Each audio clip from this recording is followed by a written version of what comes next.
Bismillahirrahmanirrahim. Assalamualaikum warahmatullahi wabarakatuh. Salam dan bahagia Bapak Ibu Guru penggerak.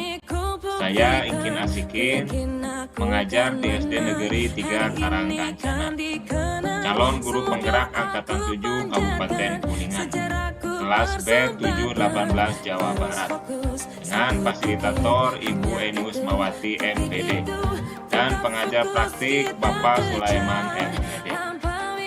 Pada kesempatan ini, saya akan memaparkan aksi nyata modul 1.4, yaitu budaya positif.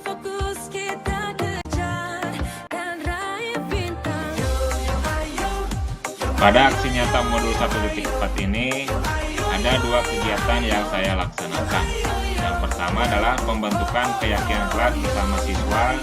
Kemudian yang kedua, pengimbasan budaya positif kepada rekan sejawat di SD Negeri 3 Karangkancana.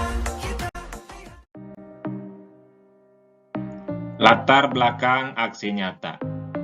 Ki Hajar Dewantara menjelaskan bahwa tujuan pendidikan adalah menuntun kodrat anak untuk mencapai keselamatan dan kebahagiaan setinggi-tingginya sebagai manusia maupun sebagai anggota masyarakat. Lingkungan sekolah merupakan lembaga yang memiliki peran penting dalam membentuk dan menciptakan manusia yang beradab dan berkarakter. Maka dari itu, budaya positif harus ditumbuhkan secara berkesinambungan, baik dalam jangka pendek maupun jangka panjang.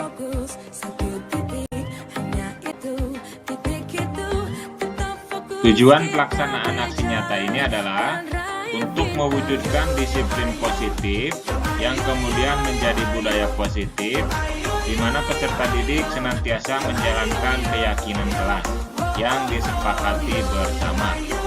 Juga untuk menumbuhkan nilai-nilai profil pelajar Pancasila pada diri peserta didik dalam kegiatan pembelajaran. Sedangkan yang menjadi tolak ukur aksi nyata ini adalah peserta didik dapat menjalankan keyakinan kelas dengan penuh kesadaran tanpa tekanan secara berkelanjutan, baik di sekolah serta luar sekolah. Peserta didik juga dapat mengaplikasikan nilai-nilai profil pelajar Pancasila.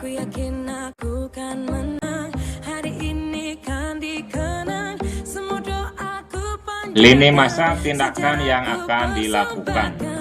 Pertama, meminta dukungan dari kepala sekolah dan rekan sejawat untuk membuat aksi nyata tentang budaya positif di kelas atau sekolah. Kedua, pembentukan keyakinan kelas atau sekolah yang dibuat dari nilai-nilai kebajikan universal yang dirumuskan dan diputuskan bersama untuk diterapkan dan dilaksanakan bersama. Ketiga, melaksanakan pengimbasan budaya positif kepada rekan sejawat. Keempat, sosialisasi baik melalui media visual maupun media sosial agar diketahui seluruh warga sekolah. Kelima, melakukan pengawasan terhadap pelanggaran keyakinan kelas atau sekolah yang sudah disepakati bersama.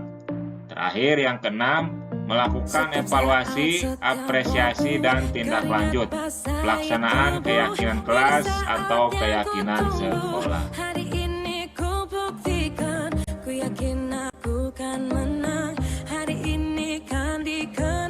Dukungan yang dibutuhkan dari aksi nyata ini adalah yang pertama dari seluruh warga sekolah, meliputi kepala sekolah, guru, tenaga pendidik, dan kependidikan sebagai role model atau teladan bagi peserta didik di lingkungan sekolah. Kedua, sarana dan prasarana pendukung untuk menerapkan budaya positif di sekolah. Ketiga, komite sekolah dan masyarakat sekitar dalam mendukung dan mengawasi pelaksanaan budaya positif di luar lingkungan sekolah. Keempat, orang tua dan keluarga dalam membiasakan budaya positif di lingkungan rumah.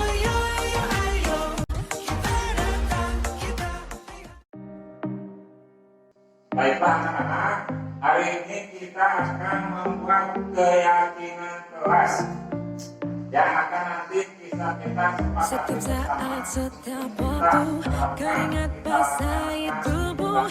Ini saat yang ku tunggu. Hari ini ku buktikan, ku yakin aku kan menang. Hari ini kan dikenang, semua doaku panjatkan, sejarah ku persembahkan. Terus fokus, satu titik, hanya itu, titik itu. Tetap fokus, kita kejar lampaui batas. Terus fokus, satu titik, hanya itu, titik itu. Tetap fokus, kita kejar dan raih bintang. Ayo, ayo, ayo, ayo. Kita akan disepakati untuk menjadi pilihan yang akan kita terapkan dan kita laksanakan. Ada pertanyaan? Ya, Bapak akan bagikan kertasnya ya. Nanti akan satu orang mendapat satu kertas. Setiap saat, setiap waktu, keringat basahi tubuh. Ini saat yang ku tunggu. Hari ini ku buktikan, ku yakin aku kan menang. Hari ini kan dikenang, semua doaku panjatkan, sejarahku persembahkan. Terus fokus, satu titik, hanya itu, titik itu. Tetap fokus, kita kejar lampaui batas. Terus fokus, satu titik, hanya itu, titik itu. Tetap fokus, kita kejar raih bintang.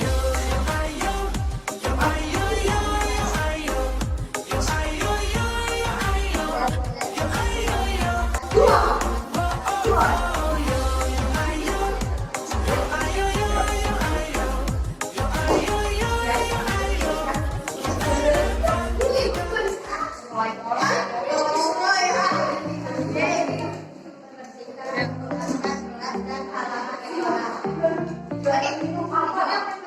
Ayo, setiap saat, setiap waktu, keringat basahi tubuh.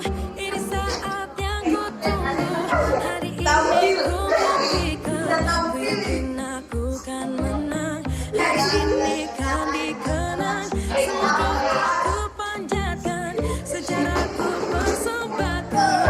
Terus fokus, satu titik, hanya itu, titik itu. Tetap fokus, kita kejar lampaui batas. Terus fokus, satu titik, hanya itu, titik itu. Tetap fokus, kita kejar dan raih bintang. Ayo, ayo, ayo, ayo. Ayo, ayo, ayo, ayo.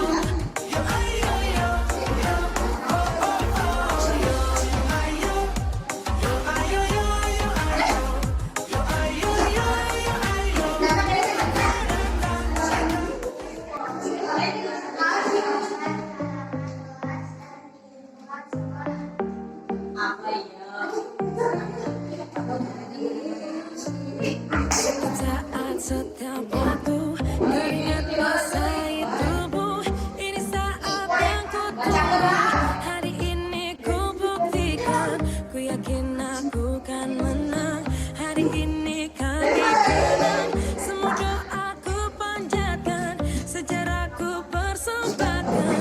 Terus fokus, satu titik, hanya itu, titik itu. Tetap fokus, kita kejar lampaui batas. Terus fokus, satu titik, hanya itu, titik itu. Tetap fokus, kita kejar dan raih bintang.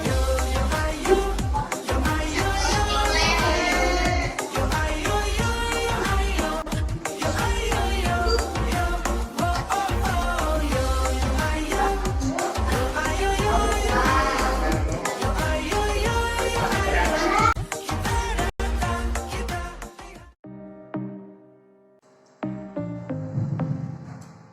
Bismillahirrahmanirrahim. Assalamualaikum warahmatullahi wabarakatuh. Setiap saat, setiap waktu. Salam bahagia dan salam sejahtera untuk kita semua. Bapak Kepala SDM Negara Rencana yang saya hormati, Bapak Guru, rekan sejawat di SDM Negeri Rencana yang juga saya hormati.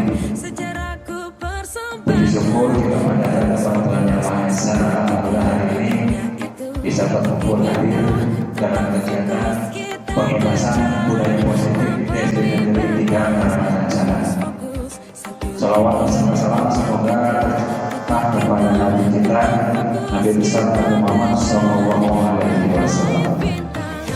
Kegiatan pengibasan budaya positif ini merupakan kegiatan aksi nyata setelah saya calon guru putra angkatan 7 menyelesaikan modul 1.4 yaitu modul budaya positif, dan alhamdulillah hari ini bisa terselenggara pengibasan budaya positif di sekolah kita.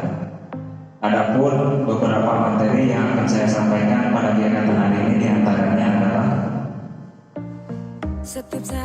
inilah materi yang akan kita bahas pada kesempatan hari ini. Yang pertama, perubahan paradigma belajar, kemudian disiplin positif dan nilai-nilai kebajikan universal, teori motivasi, hukuman dan penghargaan restitusi.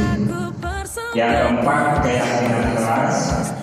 Yang kelima, kebutuhan dasar manusia dan penyiapan kualitas.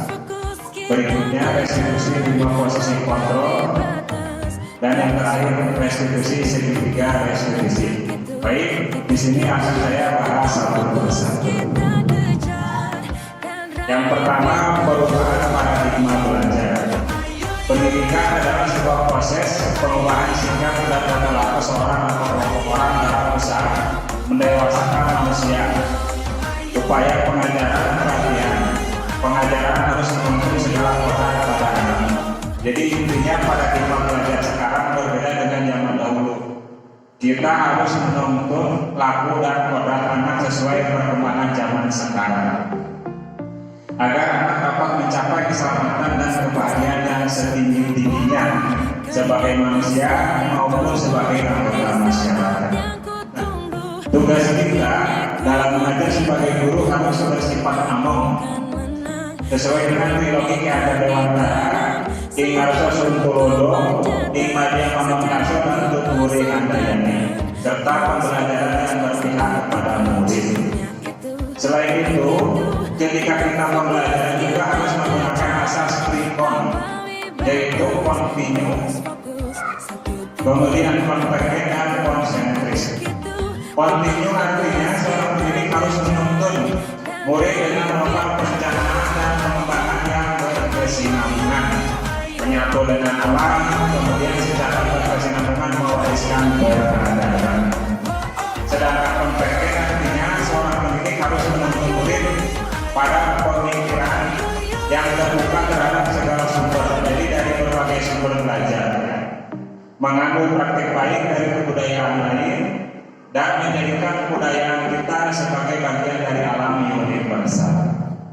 Dan yang ketiga adalah konsentris, artinya seorang pendidik harus menuntun murid dengan berdasar pada kepribadian, karakter dan budaya bangsa kita sendiri. Nah, itulah perubahan paradigma belajar. Jadi pembelajaran sekarang itu kita harus berpihak pada murid agar mereka kehidupannya kelak dapat berbaur di masyarakat. Jadi menuntun sesuai dengan kodrat alam dan kodrat zaman.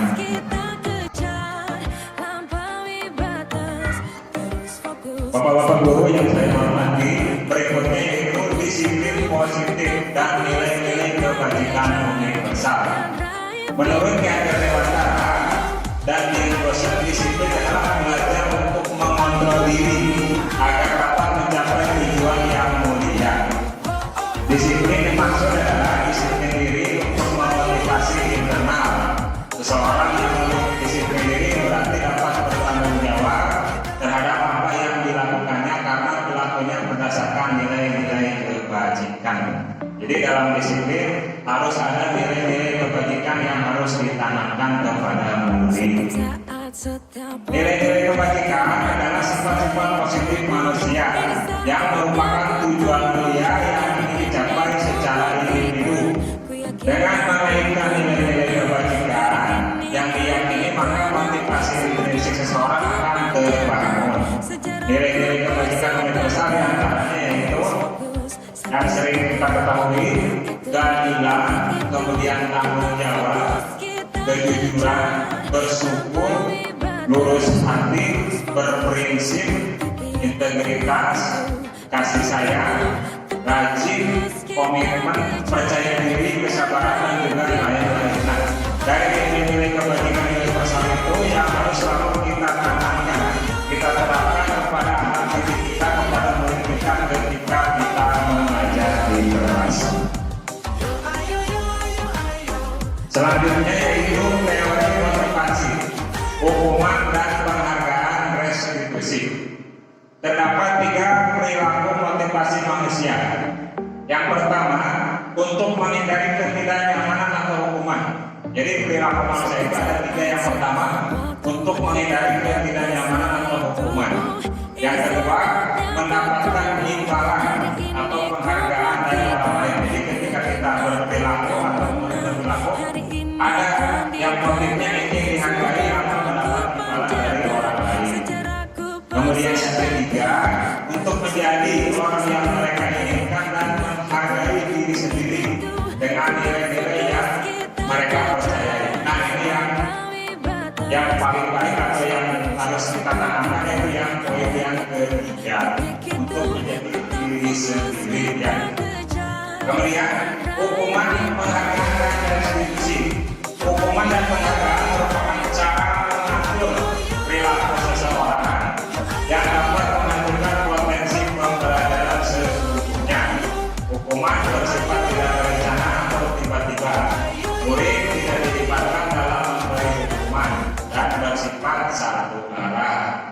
Kemudian restitusi adalah proses menciptakan kondisi bagi murid untuk memperbaiki kesalahan mereka sehingga mereka bisa kembali pada kelompok mereka dengan karakter yang lebih kuat. Nah, itu adalah perbedaan antara hukuman, penghargaan, dan restitusi. Jadi selama ini kita selalu menanamkan kepada anak menghukum, ya, padahal kalau misalkan kita terapkan restitusi, maka anak akan dapat memperbaiki kesalahan mereka. Jadi mereka secara sadar untuk memperbaiki kesalahan.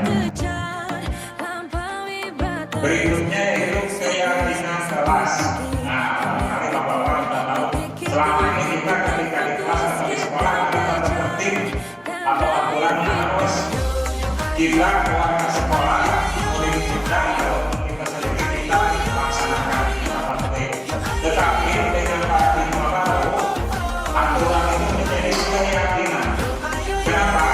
Karena ketika kita sudah yakin dengan aturan yang sudah kita buat, maka otomatis akan lebih mendalam. Jadi keyakinan bahwa saya untuk tidak melanggar aturan yang sudah ditetapkan. Keyakinan adalah salah satu disiplin positif yang bisa kita terapkan, membangun budaya positif di sekolah. Kemudian keyakinan juga merupakan nilai-nilai kebajikan universal yang disepakati secara tersirat dan tersurat, lepas dari latar belakang suku, negara, bangsa maupun agama. Jadi keyakinan itu dari keyakinan setiap orang ataupun setiap murid digabungkan menjadi keyakinan untuk disepakati bersama. Sedangkan tujuan keyakinan kelas itu sendiri adalah yang pertama untuk menentukan budaya positif dengan kesepakatan kelas. Jadi ketika kita sudah membuat keyakinan kelas dan disepakati bersama, maka akan tumbuh nilai-nilai positif atau budaya positif di lingkungan kelas kita dan di lingkungan sekolah kita. Kemudian yang kedua, menentukan kebiasaan positif di kelas atau di sekolah. Ketika siswa atau murid kita sudah terbiasa dengan budaya positif, maka kelasnya akan menjadi tertib, sekolahnya juga akan menjadi teratur. Yang keempat, menumbuhkan sikap tanggung jawab atas pemilihan aspirasi dirinya melalui kesepakatan kelas. Nah, jadi setiap anak ketika mempunyai keyakinan sendiri-sendiri dan disepakati bersama, maka mereka akan meyakini apa yang mereka pikirkan, idenya apa untuk mereka sepakati bersama. Jadi setiap anak mempunyai rasa tanggung jawab untuk melaksanakan yang ini disepakati bersama. Yang berikutnya yaitu menumbuhkan rasa saling menghargai diri sendiri dan juga orang lain. Nah, jika sudah membiasakan diri sendiri, maka bisa kita untuk menghargai dirinya dan juga orang lain. Itulah keyakinan yang harus kita buat kita lakukan ketika kita belajar di kelas. Jadi sebagai guru, baiknya kita bersama-sama sepakati keyakinan apa yang akan kita lakukan ketika belajar. Misalkan waktu, kemudian berbicara sopan santun, berpakaian rapi dan lain sebagainya. Itu adalah contoh keyakinan atau kesepakatan kelas yang harus selalu kita terapkan di kelas. Materi berikutnya yaitu kebutuhan dasar manusia dan dunia berkualitas. Sebagai manusia, kita mempunyai kebutuhan dasar, kebutuhan pokok. Mungkin selama ini kita tahunya kebutuhan primer, kebutuhan sekunder, dan tersier. Terima kasih. Di sini adalah kebutuhan dasar. Apa saja kebutuhan dasar manusia? Yang pertama adalah kebutuhan untuk bertahan hidup atau survival. Nah, survival ini merupakan adalah kebutuhan bersifat fisiologis untuk bertahan hidup, ya. Misalnya kesehatan, kemudian tempat tinggal, tempat pangan atau makanan. Yang kedua, kebutuhan dasar manusia adalah kasih sayang dan rasa diterima.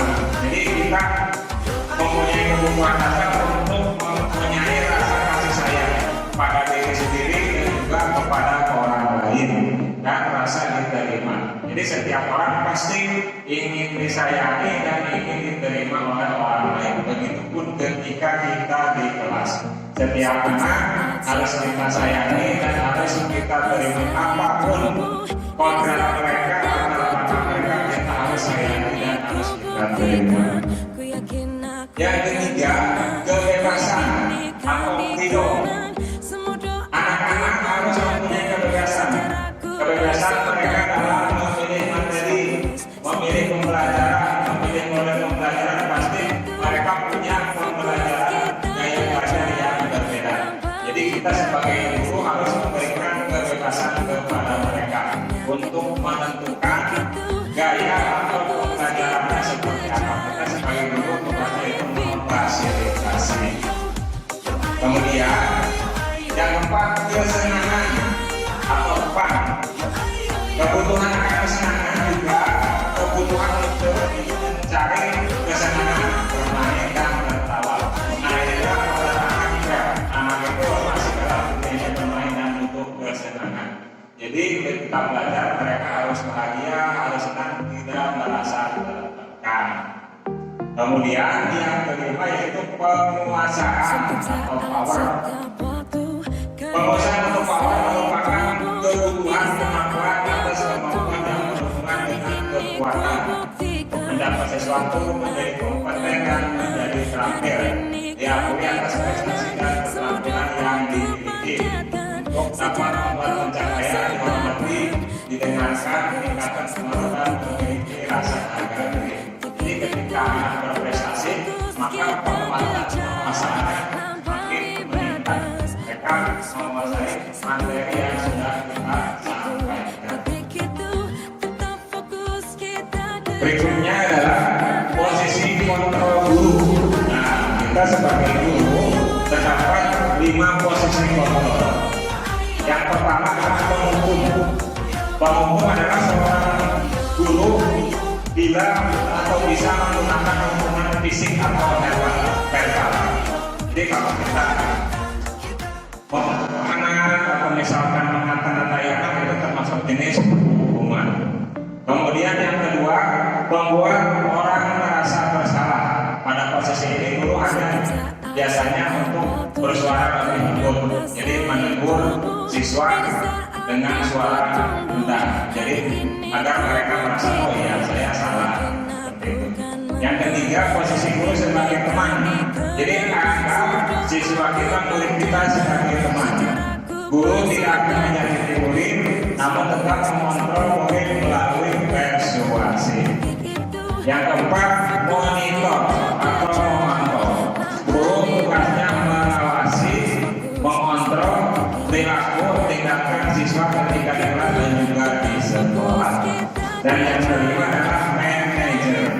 Posisi terakhir adalah manajer, di mana guru berbuat sesuatu bersama dengan murid. Nah ini posisi ini yaitu mempersilahkan murid untuk mempertanggungjawabkan apa yang telah dilakukannya ya, atas permasalahannya sendiri. Berikutnya ya,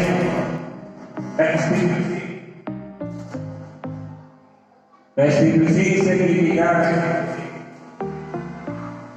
Dalam sertifikat restitusi ini terdapat 3 sisi ya. Sisi sertifikat restitusi ini yang pertama adalah menstabilkan identitas atau stability the identity. Bagian dasar sertifikat yang tujuannya adalah untuk menstabilkan identitas anak agar anak suasana hatinya kembali tenang setelah melakukan kesalahan. Jadi ketika anak melakukan kesalahan, yang paling pertama jangan dimarahin dulu, stabilkan dulu, ditanya ke mereka, ya, gitu. Jadi menstabilkan identitas agar anak kembali tenang dan bisa kembali menemukan jati dirinya setelah mereka melakukan kesalahan. Yang kedua, validasi tindakan yang salah atau validate the misbehavior. Bagian salah satu juga yang untuk memahami bahwa alasan dibalik tindakan. Nah, jadi ketika anak melakukan kesalahan, kita dekati, kita tanyakan apa alasan. Pasti mereka mempunyai alasannya. Ketika pada posisi ini nanti anak akan menyampaikan permasalahan mereka melakukan pelanggaran itu seperti apa. Jadi tugas guru kita yang kedua yaitu memvalidasi tindakan yang salah atau menanyakan alasan. Yang ketiga, menanyakan keyakinan. Nah, dalam hal ini yaitu menghubungkan anak dengan keyakinan yang dia percaya yang sudah tadi disepakati bersama. Apakah mereka melanggar keyakinan yang sudah disepakati? Apakah mereka meyakini perbuatan mereka salah? Nah, ketika anak ditanyakan seperti itu, maka mereka akan memunculkan pemikirannya bahwa oh ya, saya salah. Bagaimana caranya agar mereka dapat berbuat atau memperbaiki kesalahan yang telah mereka laksanakan kembali pada keyakinan atau kesepakatan yang sudah dibuat. Nah, ini di sini saya akan contoh praktik penerapan sertifikat restitusi. Kasusnya adalah ketika ada seorang anak yang datang terlambat. Ya, langkah pertama yaitu kita ditanyakan dulu, mereka stabilkan dulu emosinya agar anak bisa tenang. Ya. Kemudian ditanyakan alasannya kenapa mereka datang ke sekolahnya terlambat. Jadi pasti mereka punya alasan tersendiri. Dan setelah itu yang ditanyakan apakah mereka terlambat merupakan pelanggaran yang disepakati sudah dibuat dan pasti mereka akan yakin bahwa perbuatan mereka itu melanggar kesepakatan yang disepakati. Dari permasalahan tersebut kemudian anak dicarikan solusinya untuk memperbaiki kesalahan yang telah mereka maka barangkali bapak-bapak guru ada yang mengingatkan saya meminta kesempatan untuk masuk ke sini. Silakan.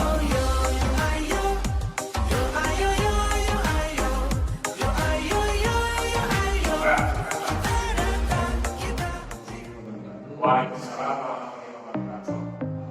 Saya mau tanya menstabilkan identitas itu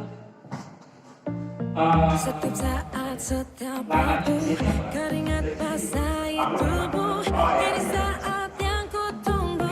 Hari ini alur segitiga restitusi itu yang pertama dari mama dulu ya, dari masyarakat kemudian disamping basisnya adalah validasi tindakan yang salah, kemudian diakhiri dengan menentukan keyakinan ya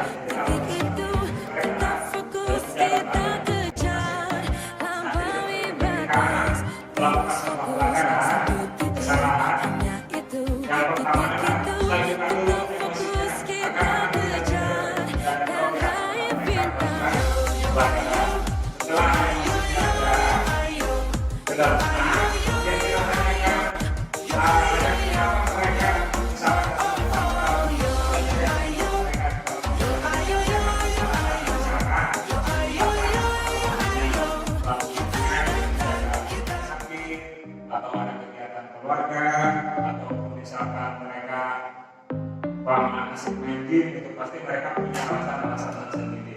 Dan yang terakhir, setelah mereka apakah perbuatan mereka bahwa tindakan itu karena dari tindakan mereka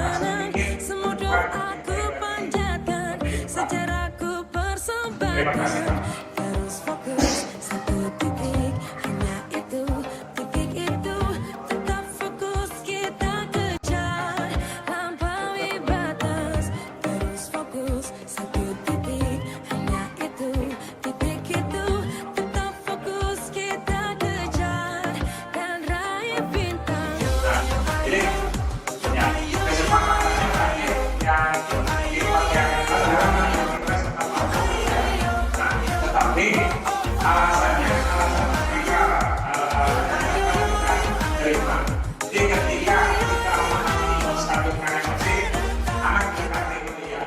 Setiap orang pasti pernah melakukan kesalahan, pasti kita juga pernah melakukan datang terlambat atau hal-hal lain. Itu yang penting alasan mereka dapat kita terima. Setiap saat, setiap waktu, keringat basah tubuh. Ini saat yang ku tunggu. Hari ini ku buktikan, ku yakin aku kan menang.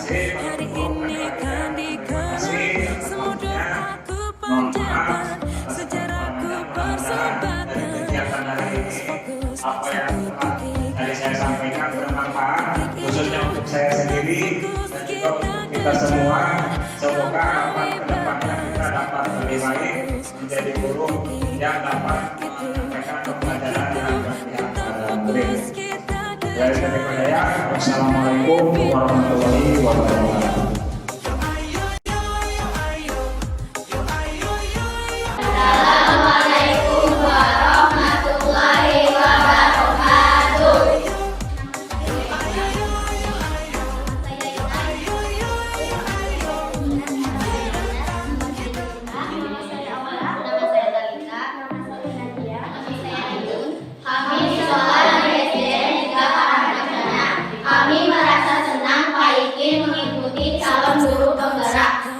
Membawa perubahan ketika pembelajaran di kelas. Semoga kedepannya dapat lebih baik. Wassalamualaikum warahmatullahi wabarakatuh. hari ini kan dikenang, semua doaku panjatkan, sejarahku persembahkan. Terus fokus satu titik, hanya itu, titik itu, tetap fokus kita kejar, lampaui batas. Terus fokus satu titik, hanya itu, program titik itu, tetap fokus kita kejar sudah membawa dampak perubahan terhadap kegiatan pembelajaran dan lingkungan sekolah. Harapan kedepannya semoga dapat lebih baik lagi. Sekian harapan saya.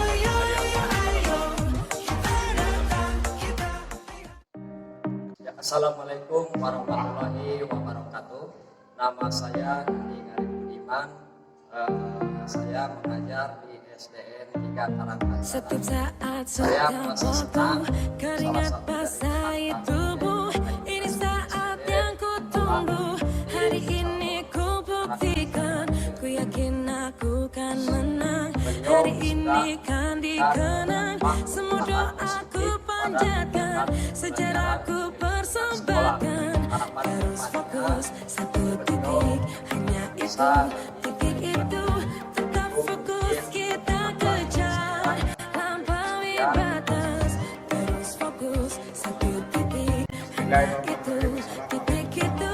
Tetap fokus kita kejar dan raih bintang. Setelah melihat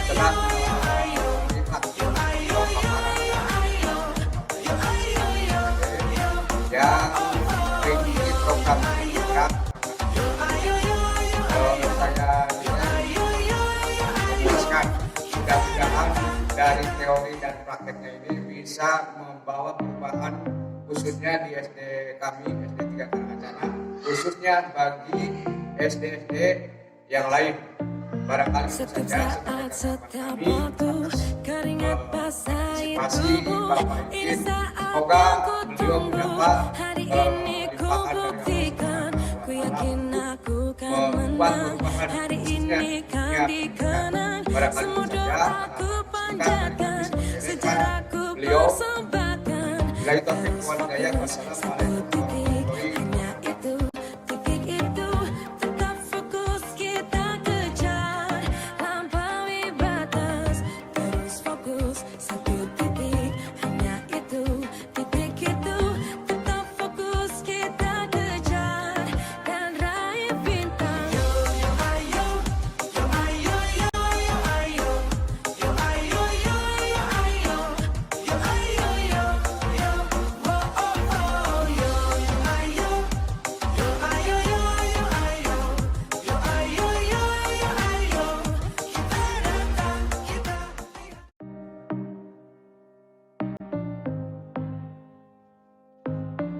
Demikian tadi pemaparan aksi nyata saya pada modul 1.4 budaya positif.